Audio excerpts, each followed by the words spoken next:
Fala, torcida vascaína, a gente está de volta com o nosso canal Vamos Vasco. Pessoal, ontem essa treta aí entre o Felipe Maestro e também o Manuel Capasso deu o que falar, vem rendendo até hoje assuntos sobre essas falas aí do Felipe Maestro. Também tivemos novidades aí de clubes que tiveram interesse no Manuel Capasso. Vamos falar aqui da situação do Fernando Diniz, segundo o jornalista André Hernan. Ele já acertou as bases salariais com o Vasco. A qualquer momento pode ser que ele seja anunciado oficialmente como técnico do Vasco. Vamos falar também aqui da supervalorização salarial do Ryan. Tudo isso e muito mais, mas antes de começar, deixa aquele like, se inscreve, ativa o sininho aí para você receber os vídeos postados aqui do nosso canal. Valeu demais a galera que está acompanhando e se inscrevendo no canal.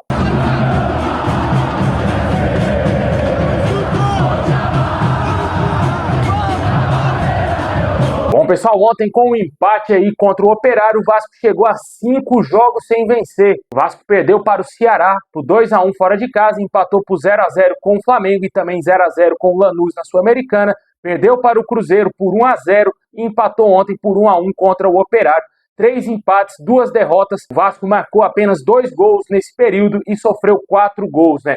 Muito preocupante essa fraca atuação do Vasco. Realmente aí, cara, ontem era um jogo que era pro Vasco ter amassado o Operário. O Vasco não conseguiu aí ter o domínio do jogo, né? Porque o domínio do jogo, ao meu modo de ver, foi do Operário, porque os caras não têm qualidade. Se tivesse qualidade, teriam vencido o Vasco até com uma certa tranquilidade, assim como a gente viu outros grandes clubes perderem aqui na Copa do Brasil, né? Como, por exemplo, o Grêmio. O Santos empatou em casa com o CRB, cara. Poderia ter perdido, porque o CRB ainda perdeu um pênalti. Se o Vasco tivesse jogado com um adversário mais qualificado, certamente hoje a gente estava falando de uma derrota do Vasco na Copa do Brasil, o Vasco tendo que reverter um resultado talvez até certo ponto improvável em São Januário. Mas é uma situação muito preocupante, cara, é muito preocupante mesmo, o Vasco não consegue ir bem fora de casa, vamos ter uma maratonaça aí fora de casa, jogos complicados, jogos difíceis e já vamos ter o Palmeiras, né? Apesar do mando ser aí do Vasco, o Vasco é o mandante da partida, mas a partida será aqui em Brasília. O Vasco não tem o costume de vencer aqui jogando em Brasília, né? Sempre vou nos jogos do Vasco aqui em Brasília e, sinceramente, cara, se eu vi 1 ou 2 vezes o Vasco ganhar aqui foi muito. Porque o Vasco não tem sorte quando enfrenta nenhum time aqui em Brasília. Teve um jogo que o Vasco tinha tudo para ganhar, que foi contra o Bangu. O Vasco não ganhou, o Vasco empatou. É um cenário muito desfavorável para o Vasco, pelo que o time vem apresentando. Se o time tivesse bem encaixado, a gente não teria tanto medo assim dos adversários jogando fora de casa. Mas o Vasco é presa fácil quando joga fora de São Januário. O único jogo aceitável, que eu ainda discordo de muita gente comemorar empate contra o Flamengo, foi esse jogo, esse clássico, né? Porque o Vasco era um time muito inferior ao Flamengo e mesmo assim conseguiu empatar. Não é para comemorar, é para se lamentar muito, porque o Vasco não consegue sequer vencer o maior rival e a gente até certo ponto chega a comemorar, fica aliviado com o empate contra o Flamengo, né? A que ponto chegamos? Essa é a realidade da gestão do Pedrinho, essa é a realidade do Vasco em 2025. E após o empate ontem contra o Operário, o Vasco voltou ontem mesmo ao Rio de Janeiro. Já vai treinar na tarde de hoje lá no CT Moacir Barbosa, antes da viagem para Brasília, que irá acontecer amanhã. O Vasco ainda vai treinar na manhã de sábado lá no CT Moacir Barbosa e à tarde viagem para Brasília, onde vai enfrentar o Palmeiras no domingo. A possibilidade é muito real do Felipe Maestro comandar o Vasco nesse jogo. Ainda não foi oficializado o negócio com o Diniz, a gente vai falar já já dessa situação. Mas o torcedor viu pouquíssima evolução do time do Fábio Carille para o time do Felipe Maestro, né, cara? Até porque não teve tanto tempo assim para treinar, né? O Vasco, com certeza, não tem um elenco tão qualificado assim.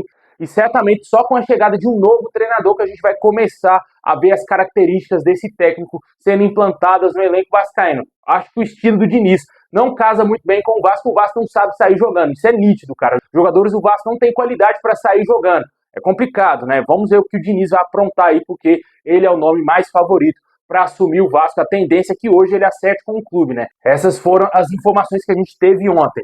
Mas sobre o Felipe Maestro, ele vem mostrando aí que não tem uma postura de um grande gestor, né, cara? Ontem a grande polêmica, sem dúvida nenhuma, foi as declarações dele a respeito do Manuel Capasso. Não que o Capasso seja um craque de bola, o Capasso vai mudar o panorama da zaga do Vasco, vai mudar a realidade da defesa vascaína, mas ele é um jogador do clube, é um ativo do Vasco que não pode ser tratado dessa maneira aí, como o Felipe Maestro tratou o jogador. É questão de escolhas. Você gosta dele, eu não gosto. A questão financeira. Financeiro o quê? Ele não quis sair. Vamos lá, o seu nome? Lineker, vamos lá. O Capasso tem contrato, ele apareceu 3, 4 propostas. O jogador não quis sair. É um direito dele, mas é um direito meu escolher quem faz parte do grupo do Vasco.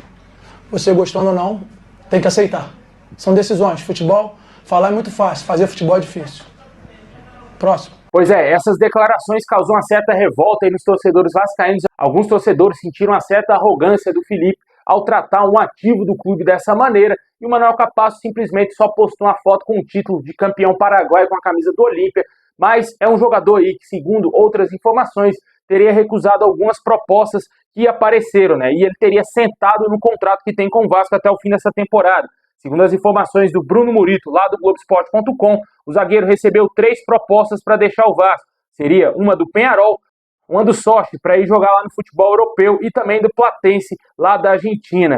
Vale ressaltar que outros clubes demonstraram interesse, mas não fizeram propostas, caso do Libertad do Paraguai, o próprio Olímpia, ex-clube do jogador, e também o Estudiantes lá da Argentina. Proposta concreta foram essas 3 aí que a gente mencionou, mas ele não quis sair do Vasco, quis permanecer. Talvez achou que poderia recuperar um espaço aí dentro do clube, mas aparentemente isso nunca mais irá acontecer. O jogador deverá, quem sabe, até mesmo sair do Vasco em caso de uma proposta agora no meio do ano. A diretoria deixando bem claro que não gosta do futebol do Manuel Capasso, né? Deixa nos comentários qual a sua opinião sobre esse momento atual do Vasco, problemas dentro e fora de campo, porque ficou bem claro que a diretoria do Vasco tem problemas com o Manuel Capasso. Se você acha justo essas declarações do Felipe em cima do jogador argentino.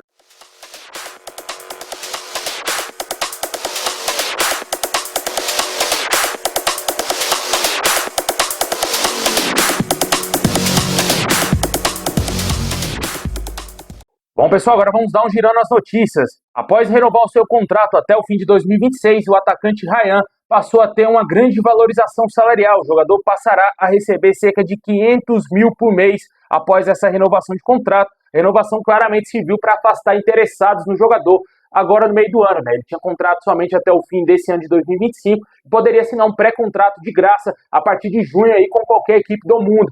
O Vasco correu quanto tempo para renovar esse contrato. O Ryan também quis renovar esse contrato, ele não queria sair de graça do Vasco, deixou bem claro a sua gratidão ao clube, mas em contrapartida o Vasco teve que dar uma supervalorização salarial. Não temos aqui os números de quanto que ele ganhava, eu acredito que ele ganhava bem menos de 100 mil reais no Vasco, ou nessa casa de 100 mil, e agora vai passar a ganhar aí 500 mil como jogador do Vasco até o fim do ano que vem. Se não aparecer proposta, ele vai ficar no Vasco até o fim de 2026 ganhando 500 mil. Deixe aí nos comentários se você acha justo essa valorização salarial aí ao Ryan, que ainda não é um titular incontestável no ataque vascaíno.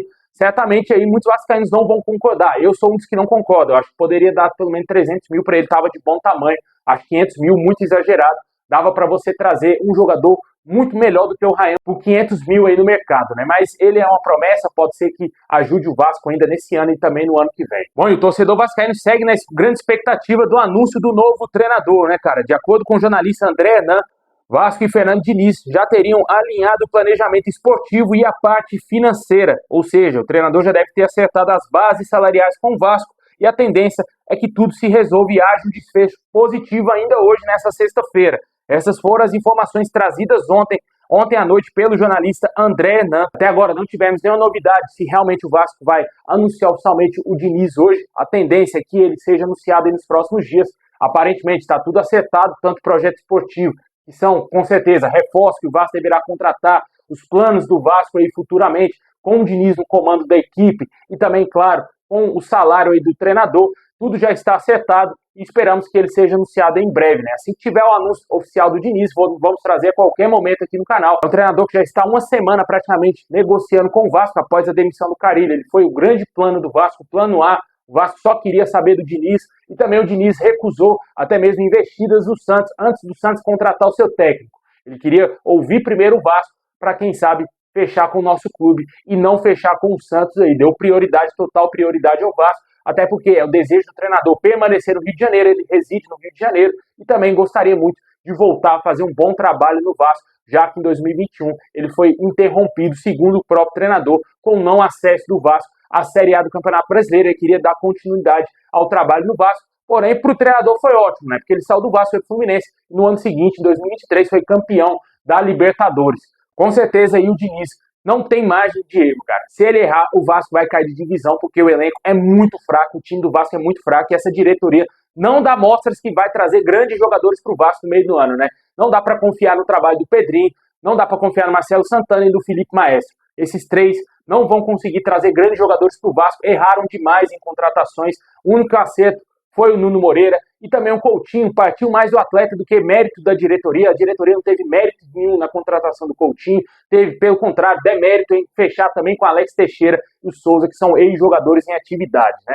Deixa nos comentários o que você espera do Diniz no Vasco, pode ser anunciado a qualquer momento aí.